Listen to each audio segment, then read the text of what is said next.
नमस्कार दोस्तों, अभ्यर्थी एकेडमी की यूट्यूब चैनल पर आप सभी का स्वागत है। आज हम अपने यूट्यूब चैनल पर एक नया विषय जीव विज्ञान, जो कि मध्य प्रदेश लोक सेवा आयोग एमपीपीएससी एवं मध्य प्रदेश में एमपी पुलिस में एमपीएसआई के लिए महत्वपूर्ण है। एमपीपीएससी के लिए प्री और मेंस दोनों के लिए इम्पोर्टेंट है, लेकिन इस वीडियो में सिर्फ आपको प्री तक का सिलेबस कवर किया जाएगा। तो हमारा टॉपिक कौन सा है? कोशिका।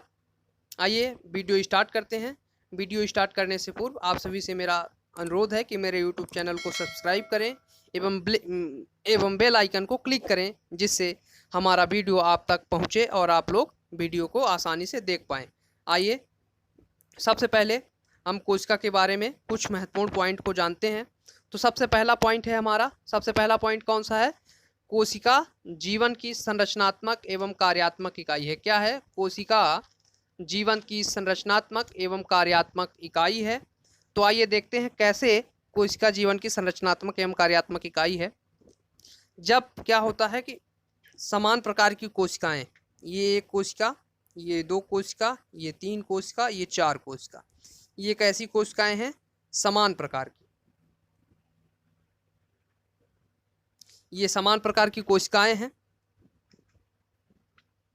जब ये आपस में मिलती हैं, जब ये कोशिकाएं आपस में मिलती हैं तो ऊतक का निर्माण होता है। तो जब समान प्रकार की कोशिकाएं आपस में मिलती हैं तो ऊतक का निर्माण होता है। समान प्रकार की कोशिकाओं से आशय है उनकी उत्पत्ति समान हो, उनके गुण समान हो, है ना। तो समान प्रकार की कोशिकाएं मिलेंगी तो ऊतक का निर्माण होगा। अब आगे, जब समान प्रकार के ऊतक मिलेंगे, समान प्रकार के ऊतक,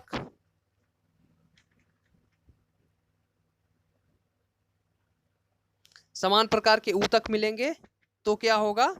हमारे शरीर की संरचना का निर्माण होगा। हमारे शरीर की संरचना का निर्माण होगा। और फिर उसके पश्चात ये हो गया, संरचना तैयार करती है इस प्रकार की कोशिका। अब कार्यात्मक में, अगर ये मान लीजिए ये हमारा हाथ है, अगर ये हाथ है मानव का, तो ये क्या करता है? कार्य करता है। तो ये हाथ किससे बना है? कोशिका और ऊतक से मिलकर। पहले कोशिका, फिर ऊतक, फिर हाथ बना, तो ये कार्य करता है। तो इसमें योगदान किसका है? कोशिका का है।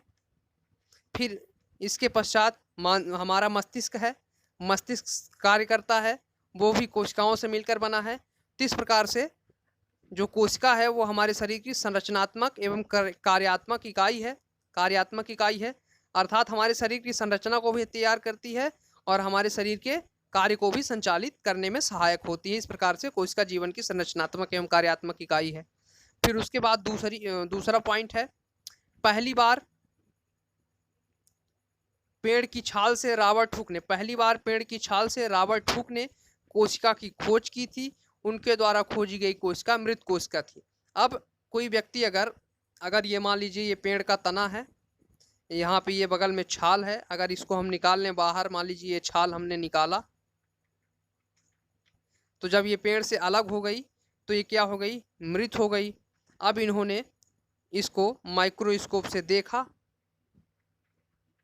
तो इसमें कुछ इस प्रकार से संरचना दिखाई दी। तो उनको ये संरचना कैसे दिखाई दी? एक सेल के आकार के, पिंजरे के आकार के ऐसे दिखाई दी। तो उन्होंने इसको क्या कहा? सेल कहा। क्या कहा? रॉबर्ट हुक ने इसको सेल कहा। इस प्रकार से सेल की खोज हुई या कोशिका की खोज हुई और रॉबर्ट हुक ने किया। आगे दूसरा पॉइंट, तीसरा पॉइंट है कि जीवित कोशिका की खोज, जीवित कोशिका की खोज एंटोनी वॉन ल्यूवेनहॉक द्वारा की गई थी। किसके द्वारा? एंटोनी वॉन ल्यूवेनहॉक द्वारा जीवित कोशिका की खोज की गई थी। दो बातों को आप याद रखेंगे। पहली बात कि कोशिका की खोज किसने की थी, तो रॉबर्ट हुक ने।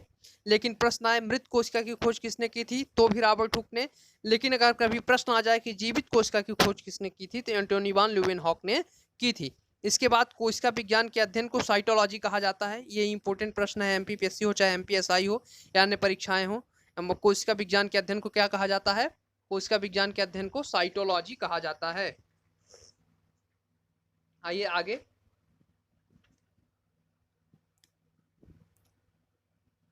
कोशिका शब्द का सर्वप्रथम प्रयोग रॉबर्ट हुक द्वारा अपनी पुस्तक माइक्रोग्राफिया, यहाँ पे एक इंपॉर्टेंट प्रश्न फिर से आपको मिला, माइक्रोग्राफिया, जिसमें कोशिका का उल्लेख है। अगर प्रश्न आए कि रॉबर्ट हुक की पुस्तक का क्या नाम है, जिसमें उन्होंने कोशिका की खोज के बारे में विस्तृत वर्णन किया है, पुस्तक का नाम है माइक्रोग्राफिया। फिर उसके बाद अगला पॉइंट, सबसे छोटी कोशिका जीवाणु माइकोप्लाज्म गैलीसेप्टिकमा की होती है। ये इंपॉर्टेंट पॉइंट एमपीपीएससी, एमपीएसआई एवं एमपी पुलिस अन्य परीक्षाओं के लिए भी, कि सबसे छोटी कोशिका किसकी होती है, जीवाणु माइकोप्लाज्मा गैलीसेप्टिकमा की। किसकी, माइकोप्लाज्मा गैलीसेप्टिकमा की कोशिका सबसे छोटी कोशिका। अगला प्रश्न, अगला पॉइंट, सबसे बड़ी कोशिका शुतुरमुर्ग की होती है। शुतुरमुर्ग के अंडे की होती है, हम कह सकते हैं, या शुतुरमुर्ग की होती है, शुतुरमुर्ग के अंडे की होती है। सबसे लंबी कोशिका तंत्रिका तंत्र की होती है, नर्वस सिस्टम की होती है, हमारे तंत्रिका तंत्र की होती है। ये तीन बातें, माइकोप्लाज्म गैलीसेप्टिकमा, शुतुरमुर्ग, तंत्रिका तंत्र, सबसे छोटी और सबसे बड़ी, सबसे लंबी, तीन चीजें है ना, याद रखेंगे आप लोग। आगे चलते हैं।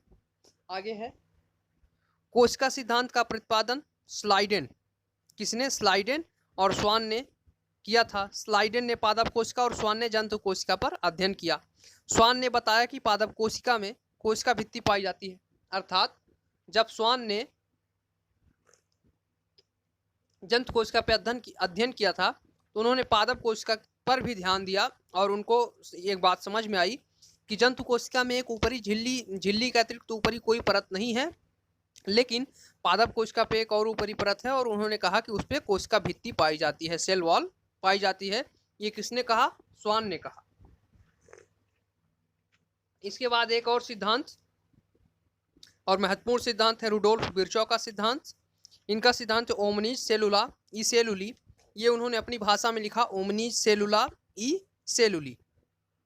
इसमें उन्होंने इस बात को स्पष्ट किया कि प्रकृति में जो कोशिकाएं विद्यमान हैं उनसे नई कोशिकाओं का निर्माण होता है। उन्होंने इस बात को स्पष्ट किया कि प्रकृति में जो कोशिकाएं विद्यमान हैं उनसे नई कोशिकाओं का निर्माण होता है। उन्होंने एक बात निर्धारित बताया कि जो प्रकृति में कोशिकाएं हैं उनसे नई कोशिकाओं का निर्माण होता है, अर्थात ब्रह्मांड में पहले कोई कोशिका आई है उसी से संपूर्ण कोशिकाओं का निर्माण हुआ है। इसके बाद आगे चलते हैं। कोशिका को दो आधारों पर बांटा गया है। कोशिका को दो आधारों पर बांटा गया है। पहला आधार है केंद्रक के आधार पर। पहला आधार कौन सा है, केंद्रक के आधार पर। दूसरा आधार है संरचना के आधार पर। नंबर 1, नंबर 2, कोशिका को दो आधारों पर बांटा गया है। नंबर 1 है केंद्रक के आधार पर, नंबर 2 है संरचना के आधार पर। इसके बाद आइए देखते हैं दोनों को अलग अलग। सबसे पहले देखेंगे केंद्रक के आधार पर। केंद्रक के आधार पर, केंद्रक के आधार पर कोशिका दो प्रकार की होती है।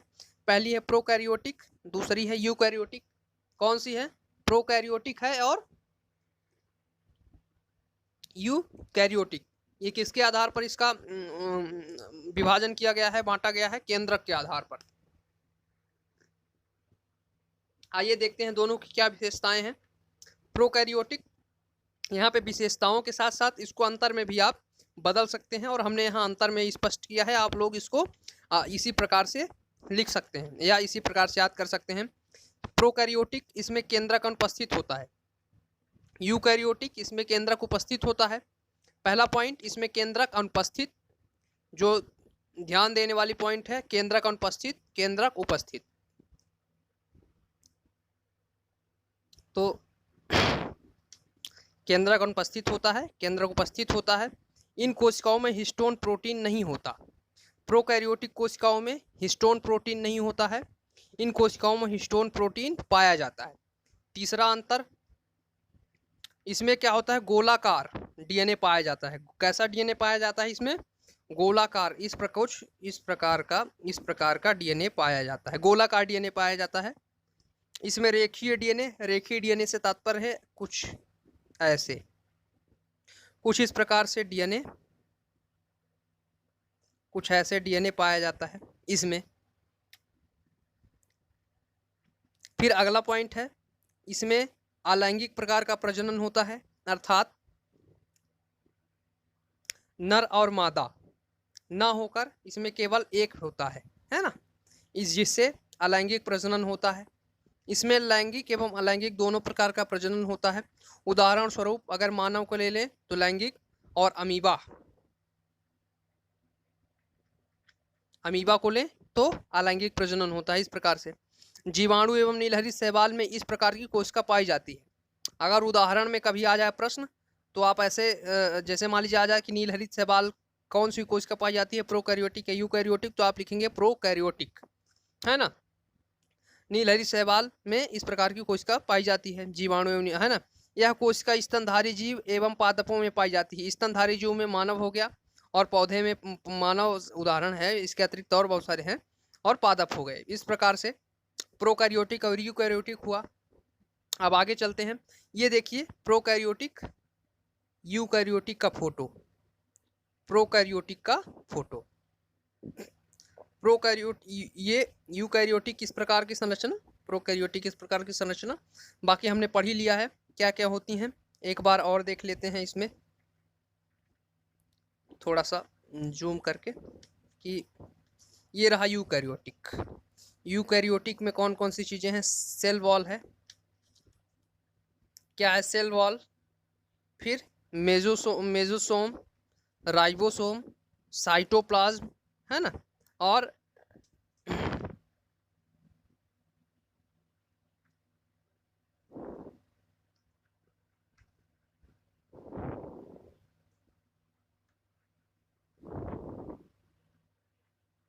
बैक्टीरियल फ्लैगुलम है यहाँ पे। इधर है प्लाज्मा मेम्ब्रेन, है ना, ये है डीएनए। फिर इसके बाद ये है कैप्सूल, ये है सेल वॉल। इसके बाद इसमें देखें प्रोकैरियोटिक में आपका ये न्यूक्लियर मेम्ब्रेन है, साइटोप्लाज्म है, इसके अलावा राइबोसोम है, इसके अतिरिक्त आपके रफ एंडोप्लाज्मिक रेटिकुलम है, ये है आपका माइक्रो ट्यूबल्स है, वैक्यूल्स है, और इसके अतिरिक्त लाइसोसोम है ना। आइए आगे देखते हैं संरचना के आधार पर। पहले हमने किस आधार पर पढ़ा था, केंद्रक के आधार पर दो होती हैं, प्रोकैरियोटिक यूकैरियोटिक। अब पढ़ेंगे संरचना के आधार पे। संरचना के आधार पर दो होती हैं, जंतु कोशिका और पादप कोशिका। दो कोशिकाएं होती हैं, जंतु कोशिका और पादप कोशिका। आइए सबसे पहले जंतु कोशिका देखते हैं। स्तनधारियों में पाई जाने वाली कोशिका को जंतु कोशिका कहा जाता है। स्तनधारियों में चाहे आप मानव हो, पशु हो, इसके अतिरिक्त अन्य स्तनधारी जीव हों। इसके अलावा पादप कोशिका में पौधों में पाई जाने वाली कोशिका को पादप कोशिका कहते हैं। ये दो बातें। अब सबसे जंतु कोशिका एवं पादप कोशिका की परिभाषा के पश्चात इसमें अंतर देखेंगे। कोशिका भित्ति पाई जाती है, पादप कोशिका में कोशिका भित्ति पाई जाती है, स्वान ने बताया था। फिर इसके बाद कोशिका भित्ति नहीं पाई जाती है ना। हरित लवक पाए जाते हैं पादप कोशिका में, चूंकि पौधे भोजन बनाते हैं। प्लास्टिड होता है इसमें, क्लोरोप्लास्ट होता है हरित लवक जो कि पाए जाते हैं। हरित लवक नहीं पाए जाते हैं, है ना। सेंट्रोसोम अनुपस्थित होता है, किसमें, पादप कोशिका में सेंट्रोसोम अनुपस्थित होता है और सेंट्रोसोम उपस्थित होता है। सेंट्रोसोम का मुख्य कार्य होता है कोशिका विभाजन, है ना, जो कि सेंट्रियोल इसके अंदर होता है, जो कि ध्रुवों के विभाजन में सहायक होता है। तो सेंट्रोसोम पादप कोशिकाओं में नहीं होता है और सेंट्रोसोम जंतु कोशिका में उपस्थित होता है। इसके पश्चात रिक्तिकाएं बड़ी तथा संख्या में कम होती हैं। आपको ये आगे चित्र में देखेंगे कि पादप कोशिकाओं में रिक्तिकाएं बहुत बड़ी बड़ी होती हैं और संख्या में कम होती हैं। रिक्तिकाएं छोटी, जंतु कोशिका में रिक्तिकाएं छोटी तथा संख्या में अधिक होती हैं। क्या, रिक्तिकाएं छोटी तथा संख्या में अधिक होती हैं। इसके बाद अधिकांश जंतु कोशिकाओं में केंद्रक मध्य में होता है। कहाँ होता है, मध्य में होता है। इसमें केंद्रक परिधि अर्थात किनारे पर होता है। पादप कोशिकाओं में परिधि अर्थात किनारे पर होता है, क्योंकि इसके मध्य में रिक्तिकाएं होती हैं। इसके पादप कोशिका के मध्य में बड़ी बड़ी रिक्तिकाएं होती है, इसलिए केंद्रक परिधि में चला जाता है और केंद्रक यहाँ पे मध्य में होता है। आइए ये दो चित्र हैं। सबसे पहले ये है आपका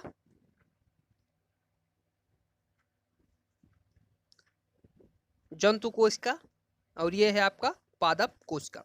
जंतु कोशिका में सेल मेम्ब्रेन यानी कोशिका झिल्ली, फिर ये रहा आपका सेंट्रोसोम, ये एक चित्र है छोटा सा, यहाँ पे सेंट्रोसोम, ये है साइटोप्लाज्म अर्थात जीव द्रव्य, इसके अंदर जितने भी द्रव्य हैं जीव द्रव्य साइटोप्लाज्म। इसके बाद रफ ईआर है ना, रफ एंडोप्लाज्मिक रेटिकुलम है ना, खुरदरी अंतःप्रद्रव्यीय जलिका, ये है ना। इस रफ ईआर मतलब रफ ईआर यानी खुरदरी अंतःप्रद्रव्यीय जलिका, अर्थात इसके ऊपर राइबोसोम पाया जाता है इसलिए ये रफ होती है। फिर स्मूथ ईआर यानी चिकनी इंडोप्लाज्मिक रेटिकुलम, इस पर राइबोसोम नहीं पाया जाता इसलिए ये स्मूथ होती है। इसके बाद ये रहा आपका राइबोसोम, ये राइबोसोम। फिर इसके बाद ये रहा आपका गोल्जी बॉडी, आप लोग ध्यान से देखें नीचे एरो लगा है, ये रहा आपका गोल्जी बॉडी। फिर इसके पश्चात ये एक चित्र है यहाँ पे, ये एक चित्र है, ये है माइटोकॉन्ड्रिया। क्या है माइटोकॉन्ड्रिया? ये है वैक्यूल्स, वैक्यूल्स यानी रिक्तिकाएं होती हैं। ये है न्यूक्लियर मेम्ब्रेन यानी केंद्रक झिल्ली, और ये है आपका न्यूक्लियस यानी केंद्रक।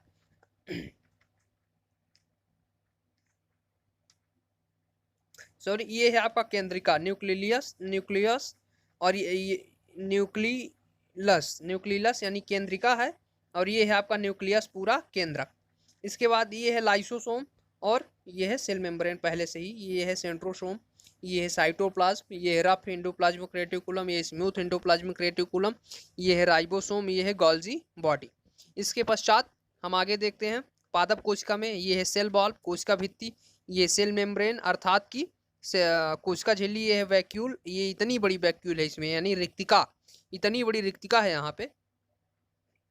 फिर इसके बाद न्यूक्लियस है, फिर इसके बाद ये न्यूक्लियस यानी केंद्रिका, ये है न्यूक्लियर मेम्ब्रेन यानी केंद्रक झिल्ली, ये है क्लोरोप्लास्ट है ना जो कि हरित लवक में पाया जाता है, ये है माइटोकॉन्ड्रिया यहाँ पे, ये रहा आपका गोल्जी बॉडी, ये रहा आपका राइबोसोम, ये रहा स्मूथ एंडोप्लाज्मिक रेटिकुलम, ये रहा रफ एंडोप्लाज्मिक रेटिकुलम, ये रहा सेंट्रोसोम। यहाँ पे ये जो आपका सेंट्रोसोम दिया है इस चित्र में ये थोड़ा सा गलत है, सेंट्रोसोम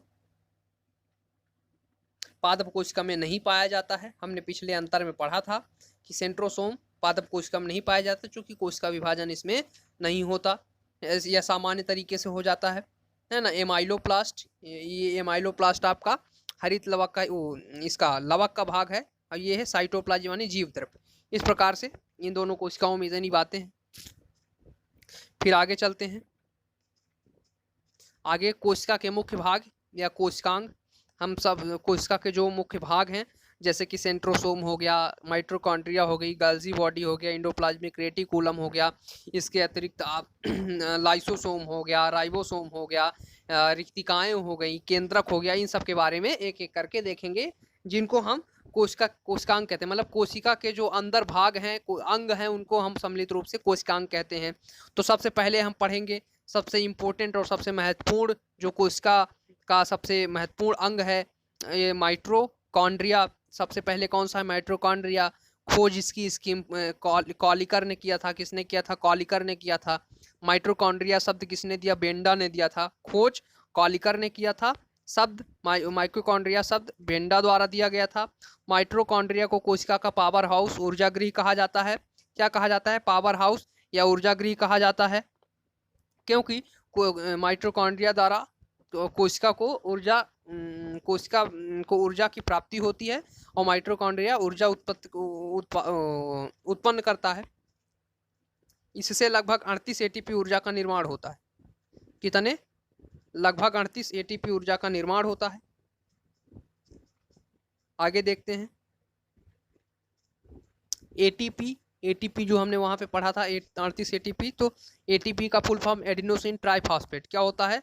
ये प्रश्न कई बार आ चुका है और आ भी सकता है। एडिनोसिन ट्राइफॉस्फेट एटीपी का फुल फॉर्म है।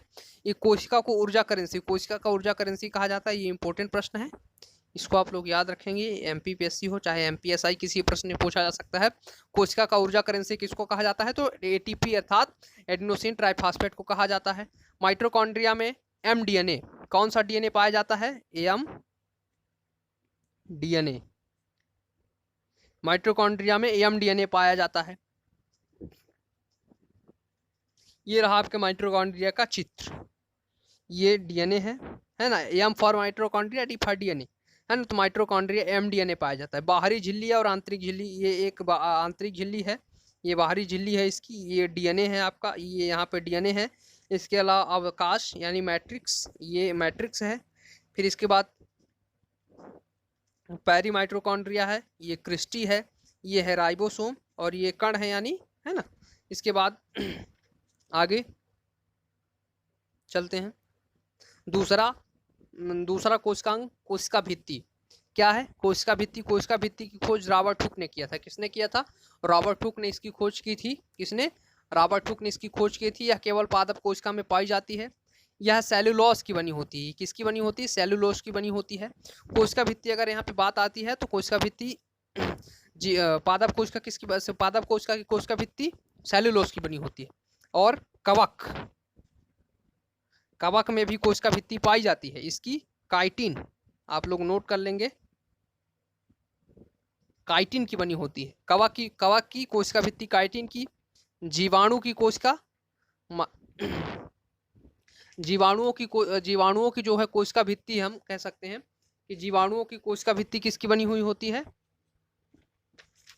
जीवाणुओं की कोशिका भित्ति आपकी पेप्टाइडोग्लाइकेन, कोशिका भित्ति पेप्टाइडोग्लाइकेन की बनी होती है। जो जीवाणु होती है, जीवाणुओं में भी आपका कोशिका भित्ति पाई जाती है। क्या?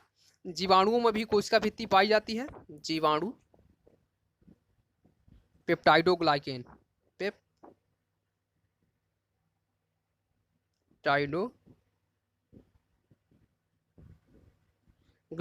क्या? पेप्टाइडोग्लाइकेन की बनी हुई होती है। जीवाणु कोशिका भित्ति पेप्टाइडोग्लाइकेन की बनी हुई होती है। तो हमने किसकी पढ़ा? पादप कोशिका की पढ़ा, जो कि सेलुलोज की बनी हुई होती है। कवक की पढ़ा, कवक की काइटिन की बनी हुई होती है। जीवाणु की पढ़ा, जीवाणु इसकी पेप्टाइडोग्लाइकेन की बनी हुई होती है ना। आगे, यह कोशिका को निश्चित आकृति एवं आकार प्रदान करती है। कोशिका को क्या करती है? यह निश्चित आकृति एवं आकार प्रदान करती है। कोशिका को निश्चित आकृति एवं आकार प्रदान कौन करता है? कोशिका भित्ति करती है। आगे आइए देखते हैं कोशिका झिल्ली। तीसरा कोशिकांग है हमारा कोशिका झिल्ली। कौन सा है? कोशिका झिल्ली, है ना, सेल मेम्ब्रेन। इसकी खोज कार्ल नेगेली और सी क्रैमर ने किया था। किसने किया था? कार्ल नेगेली और सी क्रैमर ने किया था। ये खोज आप चाहें तो छोड़ भी सकते हैं, याद करना बहुत जरूरी नहीं है, बस नॉलेज पॉइंट के लिए हमने यहाँ पर लिखा है। तो कार्ल नेगेली और सी क्रैमर ने किया था। कोशिका के सभी अवयव एक पतली झिल्ली के द्वारा ढके रहते हैं। क्या रहते हैं? ढके रहते हैं। कोशिका झिल्ली के द्वारा ढके रहते हैं, जिसे कोशिका झिल्ली कहते हैं ना। मतलब कोशिका के ऊपर एक आवरण होता है जिसे कोशिका झिल्ली कहते हैं। यह अर्धपार्या में झिल्ली होती है। क्या होती है? अर्धपार्या में झिल्ली होती है। इसका मुख्य कार्य जो है, मुख्य कोशिका के अंदर एवं बाहर आने वाले तत्वों का निर्धारण करना है। कौन से कोशिका के अंदर तत्व जाएंगे, कौन बाहर आएंगे, इसका निर्धारण कौन करता है? कोशिका झिल्ली करती है। आगे चौथे कोशिकांग पे चलते हैं। चौथा कोशिकांग है हमारा सेंट्रोसोम। कौन सा? सेंट्रोसोम। चौथा कोशिकांग है हमारा सेंट्रोसोम। इसकी खोज बोवेरी, किसने किया था? बोवेरी ने किया था। ये भी नॉलेज पॉइंट है, KP है, नॉलेज पॉइंट है आपके लिए, है ना। यह केवल जंतु कोशिका में पाया जाता है। कहाँ पाया जाता है? जंतु कोशिका में पाया जाता है। इसके अंदर 1 या 2 सेंट्रियोल होते हैं। 1 या 2 सेंट्रियोल होते हैं। यह क्या होता है? जब कोशिका विभाजन होता है उसमें ध्रुवों के निर्माण में सहायक होते हैं जो सेंट्रियोल होते हैं। कोशिका विभाजन में सहायक होते हैं ना, कोशिका विभाजन में सहायक होते हैं। फिर आगे पांचवें कोशिकांग पे चलते हैं। Endoplasmic reticulum. क्या है हमारा पांचवा? Endoplasmic reticulum. इसकी खोज पोर्टर ने की थी। किसने की थी? पोर्टर ने की थी। कहीं कहीं भी पोर्टर, कलाम और थॉमसन 3 लोग मिलते हैं आपको। P फॉर पोर्टर, फिर कलाम, फिर थॉमसन। ये 3 लोग, पोर्टर, कलाम, थॉमसन, आपको 3 लोग कहीं कहीं मिलते हैं और कहीं भी पोर्टर है। तो आप लोग ध्यान देंगे, पोर्टर, कलाम, थॉमसन, या पोर्टर, कलाम, थॉमसन आए तो तीनों हैं, और अगर पोर्टर बस आए तो पोर्टर हैं इसके खोजकर्ता। इसके बाद एंडोप्लाज्मिक रेटिकुलम 2 प्रकार की होती है। खुरदरी एंडोप्लाज्मिक रेटिकुलम, इसमें राइबोसोम उपस्थित होता है। मान लीजिए ये एंडोप्लाज्मिक रेटिकुलम है, एक नलिका के आकार की होती है। ये यहाँ पे ये राइबोसोम अगर उपस्थित है तो ये क्या हो जाती है, खुरदरी हो जाती है। तो इसलिए इसको खुरदरी एंडोप्लाज्मिक रेटिकुलम कहा जाता है, रफ एंडोप्लाज्मिक रेटिकुलम, है ना। क्या कह सकते हैं, rough, ROUGH, rough endoplasmic, ER, है ना, endoplasmic reticulum, rough endoplasmic reticulum, अर्थात इस पे राइबोसोम पाया जाता है। इसके बाद आगे आते हैं दूसरी, चिकनी एंडोप्लाज्मिक रेटिकुलम या फिर smooth, yes, smooth endoplasmic reticulum, smooth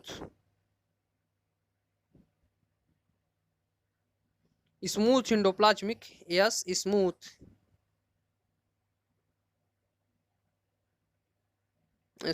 ER endoplasmic reticulum, smooth endoplasmic reticulum, अर्थात इसमें मान लीजिए ये आपका एंडोप्लाज्मिक रेटिकुलम है, इस पे कुछ नहीं पाया जाता, कुछ नहीं पाया जाता, ये एकदम चिकनी है, स्मूथ है ना, चिकनी है, स्मूथ है, तो इसको हम क्या कहते हैं, चिकनी एंडोप्लाज्मिक रेटिकुलम या स्मूथ एंडोप्लाज्मिक रेटिकुलम। इसमें राइबोसोम अनुपस्थित होता है।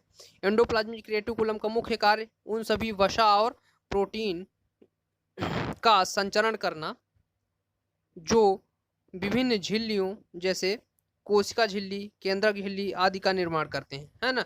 यह क्या करती है, प्रोटीन का संचय करती है, संचरण नहीं, संचय। एंडोप्लाज्मिक रेटिकुलम का मुख्य कार्य है संचय करना। क्या संचय करना, वसा और प्रोटीन संचय करना जो विभिन्न झिल्लियों जैसे कोशिका झिल्ली, केंद्रक झिल्ली आदि का निर्माण करते हैं। जो आपका एंडोप्लाज्मिक रेटिकुलम है वो कोशिका में जो भी प्रोटीन होते हैं और जो भी वसा होते हैं उनको संचित कर लेती है, और जब कभी कोशिका की झिल्ली क्षतिग्रस्त होती है, नई कोशिका की कोई नई कोशिका की झिल्ली बनती है, या केंद्रक की झिल्ली क्षतिग्रस्त होती है, या फिर नए केंद्रक की झिल्ली बनती है, तो उसमें ये संचित किए गए, संचय किए गए प्रोटीन और वसा का उपयोग हो जाता है।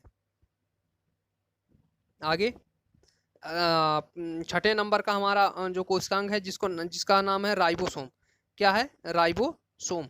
राइबोसोम, इसकी खोज पैलेट ने की थी। किसने की थी, पैलेट के द्वारा की गई थी। ये आप याद कर सकते हैं, ये जरूरी है थोड़ा सा, कई एक आध बार प्रश्न आया है इसमें, तो आप लोग याद करेंगे कि राइबोसोम की खोज किसने की थी, तो पैलेट द्वारा की गई थी। यह RNA एवं प्रोटीन का बना हुआ है। किसका बना हुआ है, यह RNA एवं प्रोटीन, है ना, RNA एवं प्रोटीन का बना हुआ होता है। राइबोसोम प्रोटीन का उत्पादन करता है। किसका उत्पादन करता है, प्रोटीन का निर्माण किससे होता है, राइबोसोम से होता है। इसलिए इसे कोशिका की प्रोटीन फैक्ट्री कहा जाता है। इंपॉर्टेंट प्रश्न है, कोशिका की प्रोटीन फैक्ट्री किसे कहा जाता है, राइबोसोम को कहा जाता है। Protein factory of cell, ribosome, है ना।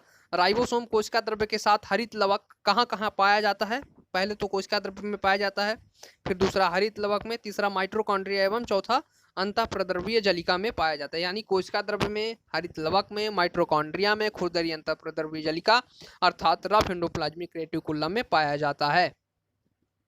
इसके बाद राइबोसोम, यूकैरियोटिक कोशिका में राइबोसोम 80S और प्रोकैरियोटिक कोशिका में राइबोसोम 70S प्रकार का पाया जाता है। यहाँ पर यस अवसाद गुणांक, अवसादन गुणांक को प्रदर्शित करता है। किसको प्रदर्शित करता है, अवसादन गुणांक को प्रदर्शित करता है। यूकैरियोटिक हमने पहले पढ़ा था जिसमें केंद्रक नहीं होता, प्रोकैरियोटिक जिसमें केंद्रक होता है। यूकैरियोटिक में क्या होता है कि नील हरित शैवाल एवं जीवाणु आते हैं। प्रोकैरियोटिक में जिसमें हम लोग आते हैं, स्तनधारी जीव आते हैं, पादप आते हैं, है ना। तो 70S और 80S प्रकार के पाए जाते हैं। फिर इसके बाद सातवां हमारा जो कोशिकांग है गाल्जी का या गाल्जी बॉडी, इसका दो नाम है, गाल्जी का या गाल्जी बॉडी। इसकी खोज कैमिलो गाल्जी ने की थी। इसकी खोज कैमिलो गाल्जी ने की थी, जिसने खोज की थी उसी के नाम पर इसको गाल्जी बॉडी, गाल्जी का कहा जाता है। यह सूक्ष्म नलिका के समूह एवं थैलियों का बना होता है। क्या, सूक्ष्म नलिका के समूह एवं थैलियों का बना हुआ होता है। गाल्जी काय कॉम्प्लेक्स में कोशिका द्वारा संश्लेषित प्रोटीन, यहाँ पे गाल्जी काय कॉम्प्लेक्स में कोशिका द्वारा संश्लेषित प्रोटीन एवं अन्य पदार्थों की पुटिका के रूप में पैकिंग की जाती है ना। संश्लेषित जो प्रोटीन होता है एवं जो अन्य पदार्थ होते हैं उनको पुटिका के रूप में या तो एक थैली में पैकिंग की जाती है तथा उन्हें उनके गंतव्य स्थान तक पहुंचाया जाता है। इसलिए गाल्जी बॉडी को कोशिका का यातायात प्रबंधक कहा जाता है। बहुत ही महत्वपूर्ण प्रश्न है। सभी परीक्षाओं के लिए, खासकर एमपीपीएससी और एमपीएसआई के लिए इंपॉर्टेंट प्रश्न है कि कोशिका का यातायात प्रबंधक किसे कहा जाता है? किसे कहा जाता है यातायात प्रबंधक? यातायात प्रबंधक कहा जाता है गॉल्जी काय को। गॉल्जी काय को यातायात प्रबंधक कहा जाता है ना। इसके बाद आगे, गॉल्जी बॉडी कोशिका भित्ति एवं लाइसोसोम का भी निर्माण करती है। किसका निर्माण करती है? कोशिका भित्ति और लाइसोसोम दोनों का निर्माण करती है। इसे कोशिका का ट्रैफिक पुलिस क्या कहा जाता है? ट्रैफिक पुलिस कहा जाता है। यातायात प्रबंधक या ट्रैफिक पुलिस भी कहा जाता है। इसके बाद आगे 8वें नंबर पर लाइसोसोम। लाइसोसोम की खोज डी डुबे ने किया था। क्रिश्चियन डी डुबे इसकी खोज करता है, क्रिश्चियन डी डुबे। ये आप लोग याद रखेंगे कि डी डुबे ने किसकी खोज की थी? तो लाइसोसोम की खोज की थी, है ना। लाइसोसोम जो होता है वो कोशिका द्रव्य में डूबा हुआ होता है, तो डी डुबे ने इसकी खोज की थी। इसका निर्माण गॉल्जी बॉडी में होता है, अभी हमने पूर्व में पढ़ा था। लाइसोसोम का निर्माण गॉल्जी बॉडी में होता है। लाइसोसोम में हाइड्रोलाइटिक एंजाइम नामक एंजाइम पाया जाता है। वैसे कई सारे एंजाइम पाए जाते हैं लाइसोसोम में, लेकिन जो सबसे महत्वपूर्ण एंजाइम है और हमारे शरीर के लिए लाभदायक एंजाइम है उसका नाम है हाइड्रोलाइटिक एंजाइम। पाया जाता है जो कि कोशिका में प्रवेश करने वाले हानिकारक जीवाणुओं का भक्षण करता है। क्या करता है? कोशिका में प्रवेश करने वाले हानिकारक जीवाणुओं का भक्षण करता है। इसके बाद अगला पॉइंट इसी में लाइसोसोम में, यदि शरीर की कोई कोशिका संक्रमित हो जाती है तो लाइसोसोम द्वारा उसको नष्ट कर दिया जाता है।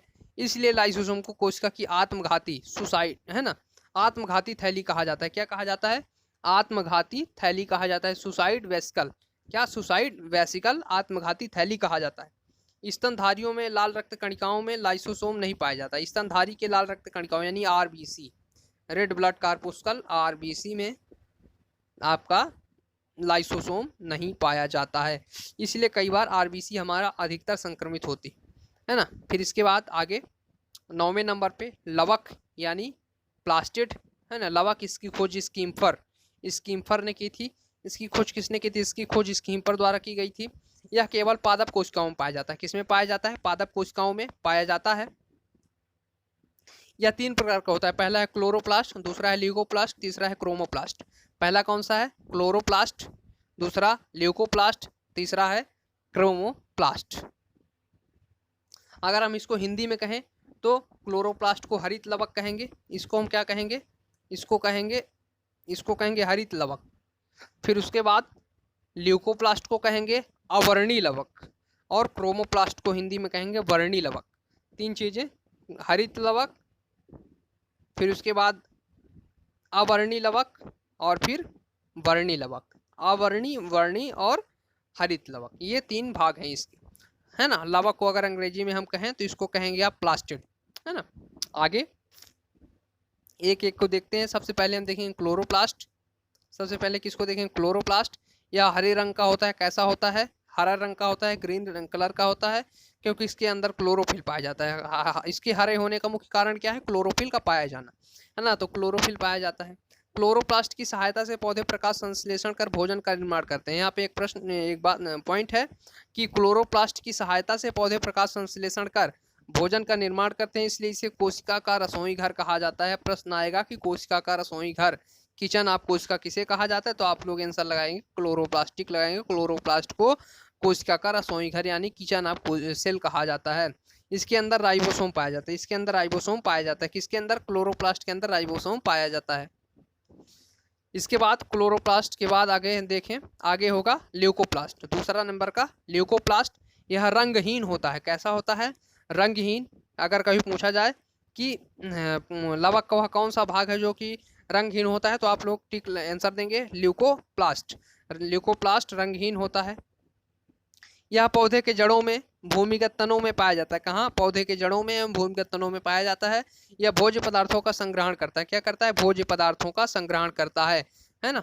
आगे क्रोमोप्लास्ट, अंतिम तीसरा क्रोमोप्लास्ट। यह रंगीन होता है। कैसा होता है? रंगीन होता है, कलरफुल होता है, रंगीन होता है, रंगीन लवक है। यह प्रायः लाल, पीला, नारंगी कलर का होता है। कैसा होता है? लाल होता है, पीला होता है, नारंगी कलर का होता है, तथा पौधे के विभिन्न भागों को रंग प्रदान करता है। जैसे कि कोई पत्ती हरी है तो कोई पत्ती हल्की पीली कलर की है, तो जो स्टार्टिंग की पत्ती आती है वो मिट्टी कलर की हैं।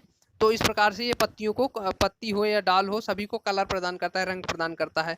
वर्णी लवक के उदाहरणों में, वर्णी लवक अर्थात क्रोमोप्लास्ट के उदाहरणों में टमाटर में लाइकोपीन, गाजर में कैरोटीन, चुकंदर में बीटानीन, चुकंदर में बीटानीन है, यहाँ पे बीटामीन हो गया है, इसका हम लिख देते हैं, आप लोग लिख लीजिए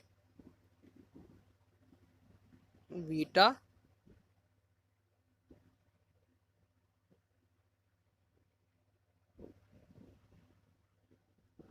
इसका हो जाएगा आपका बीटानीन। क्या होगा? बीटानीन, बीटामीन नहीं बीटानीन, यहाँ पे ना नल है, बीटानीन। क्या चुकंदर में बीटानीन होता है? चुकंदर हल्का रेड कलर का होता है, तो उसका किसके कारण होता है? उसमें यही क्रोमोप्लास्ट यानी बीटानीन नामक क्लोरोप्लास्ट होता है, वर्णी लवक पाया जाता है। टमाटर का लाइकोपीन है, लाइकोपीन में भी वर्णी यही लाल लाल रंग का होता है, क्रोमोप्लास्ट पाया जाता है ना, वर्णी लवक पाया जाता है। गाजर में भी कैरोटीन होता है, उसमें भी यही क्रोमोप्लास्ट का स्वरूप है ना। इसके बाद आगे देखते हैं रसधानी यानी रिक्तिका। हम कौन अगला पढ़ेंगे 9वें नंबर का, रसधानी अर्थात रिक्तिका या कोशिका की निर्जीव संरचना है। कैसी संरचना है? निर्जीव संरचना है ना। पादप कोशिका का सबसे बड़ा, पादप कोशिका में यह बड़े आकार पाई जाती है तथा जंतु कोशिका में छोटी छोटी एवं संख्या में अधिक पाई जाती है। जंतु को जो पादप कोशिका में क्या है कि जो रिक्तिकाएं होती हैं वो बड़ी बड़ी पाई जाती हैं और मात्रा में कम होती है, संख्या में कम होती है, लेकिन जंतु कोशिका में छोटी छोटी एवं संख्या में अधिक पाई जाती हैं। इसमें तरल पदार्थ खराब होता है, इसके झिल्ली को टोनोप्लास्ट कहा जाता है। तरल पदार्थ भरा होता है, यहाँ सॉरी ये टाइपिंग मिस टाइप हो गया है, तरल पदार्थ भरा, आप लोग लिख लेंगे यहाँ पे कि तरल पदार्थ भरा होता है, इसके झिल्ली को टोनोप्लास्ट क्या कहा जाता है? टोनोप्लास्ट कहा जाता है, इसके झिल्ली को टोनोप्लास्ट कहा जाता है।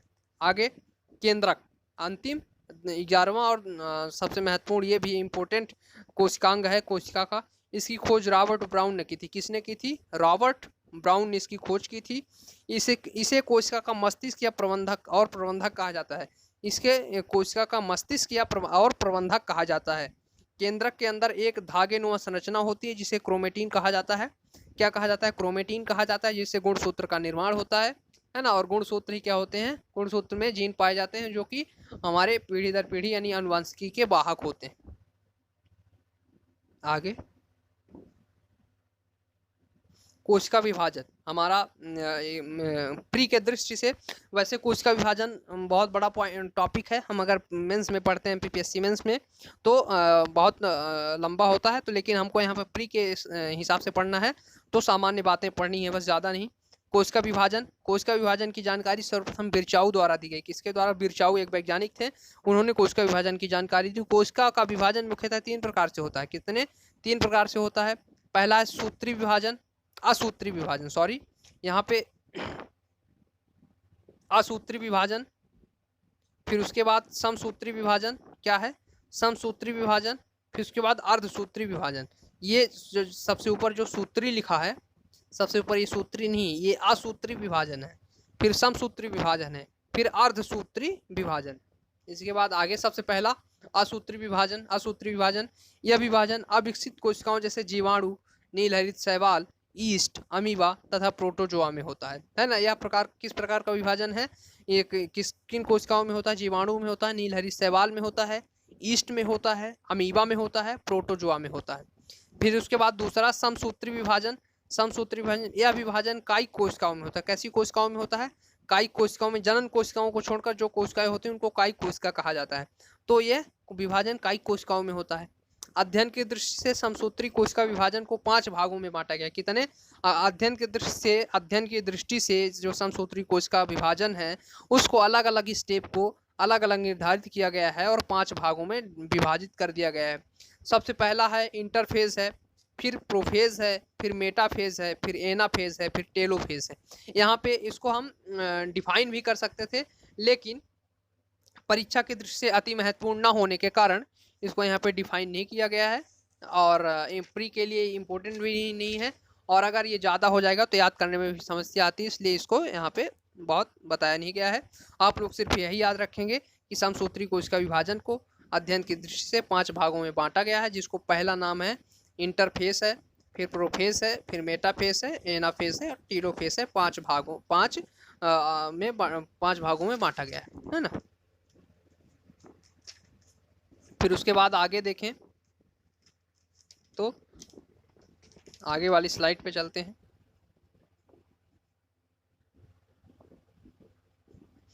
समसूत्री विभाजन में एक जनक कोशिका से 2 संतति कोशिकाओं का निर्माण होता है। ये आपको अगर कभी पूछा जाए, प्री में वैसे कभी पूछा नहीं जाता है, लेकिन अगर पूछा जाए तो समसूत्री विभाजन में एक जनक से कितनी संतति कोशिकाओं का निर्माण होता है, तो 2 संतति कोशिकाओं का निर्माण होता है। प्रत्येक संतति कोशिका में गुणसूत्र की संख्या जनक के बराबर होती है। ये यहाँ पे टाइपिंग में मिस्टेक हो गया है, हमें सीता उता कुछ नहीं होगा यहाँ पे, ये आप लोग एकदम इसको हटा दें, सिर्फ यहाँ पे जनक होगा। जनक के बराबर होती है ना, जनक कोशिका के बराबर होती है। जनक कोशिका के प्रत्येक संतति कोशिका में गुणसूत्र की संख्या जनक कोशिका के बराबर होती है। अर्थात अगर 4 गुणसूत्र 22 जोड़े गुणसूत्र हैं या 23 जोड़े गुणसूत्र हैं, तो जितनी संतति में है उतनी उसके जनक में भी होंगी। आगे अर्धसूत्री कोशिका विभाजन अगला है। अर्धसूत्री कोशिका विभाजन, यह विभाजन जनक कोशिकाओं में होता है। कैसी कोशिकाओं में? हम पहले पढ़े थे कि किस प्रकार की कोशिकाओं में होता है। पहले वाले में हमने पढ़ा था कि कायिक कोशिकाओं में होता है, लेकिन यह विभाजन जनक कोशिकाओं में होता है। पहला कायिक कोशिकाओं में था, यह जनक कोशिकाओं में होता है। यह विभाजन 2 चरणों में पूर्ण होता है। कितने? 2 चरणों में पूर्ण होता है। अर्धसूत्री विभाजन,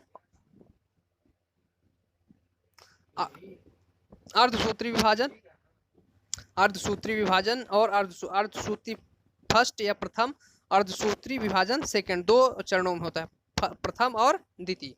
तो प्रथम चरण हो या द्वितीय चरण में, जैसे कि अगर हम देखें तो इसकी अगर हम पहले चरण में देखें अर्धसूत्री प्रथम में, तो इसको prophase first, metaphase first, anaphase first और टेलोफेज फर्स्ट के नाम से फर्स्ट के में बांटा जाता है। अगर यहाँ पे इसको सबसे पहले हम अगर इसको देखें, थोड़ा सा सुन लीजिए आप लोग, प्री में से आता नहीं है पर एक बार सुन लीजिए। अर्धसूत्री जो प्रथम है इसको 5 भागों में बांटा जाता है। 5 भाग वो कौन कौन से हैं आपको हम दिखाते हैं। ये जो यहाँ पे ये 5 चीज़ें लिखी हैं, बस यहाँ पे अगर अर्धसूत्री फर्स्ट है तो अर्धसूत्री फर्स्ट में हम नंबर 1, इसको नंबर 1 लगा देते हैं, फिर इसको नंबर 2 लगा देते हैं, फिर इसको नंबर 3 लगा देते हैं। नहीं सॉरी, यहाँ पे क्या होगा कि इंटरफेस फर्स्ट, यहाँ अर्धसूत्री प्रथम में इंटरफेस फर्स्ट में बांटा जाता है, प्रोफेज फर्स्ट में बांटा जाता है, मेटाफेज फर्स्ट में बांटा जाता है, एनाफेज फर्स्ट में बांटा जाता है, टेलोफेज फर्स्ट में बांटा जाता है। यानी सभी को एक एक में गिना जाता है। चूंकि अर्धसूत्री फर्स्ट होता है तो ये जितने भाग होते हैं इनको फर्स्ट के अंतर्गत गिना जाता है। तो ये क्या होगा, इसका विभाजन आगे करेंगे, इसमें 5 भागों में बांटते हैं। अब आगे देखते हैं, आपको दिखाते हैं। ये हमने पढ़ लिया ना, इंटरफेस, प्रोफेस, मेटाफेस, एनाफेस, टेलोफेस, ये है ना।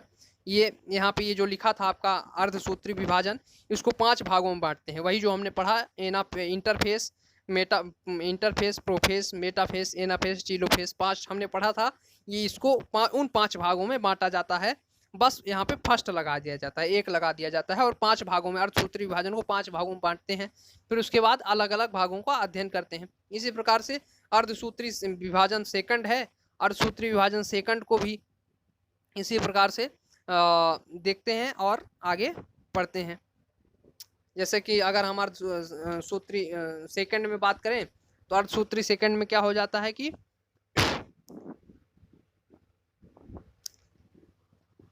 जिस प्रकार से प्रोफेस, मेटाफेस, एनाफेस में विभाजन होता है, उसी प्रकार से अर्धसूत्री विभाजन सेकंड में भी हो जाता है ना। तो हमारा जो आज का कोशिका का लेक्चर है ये यहीं पे समाप्त होता है और हमने कोशिका के एमपीपीएससी एवं एमपीएसआई के प्री में आने वाले संपूर्ण प्रश्नों को कवर किया है। कुछ ऑब्जेक्टिव क्वेश्चन है जो कि आप लोग ऑब्जेक्टिव अगर सॉल्व करेंगे तो वो प्रश्न भी आ जाएंगे और आपसे संपूर्ण प्रश्न बन जाएंगे। तो हमारा अगर वीडियो आप लोगों को अच्छा लगे तो हमारे YouTube चैनल को सब्सक्राइब करिए, वीडियो को लाइक करिए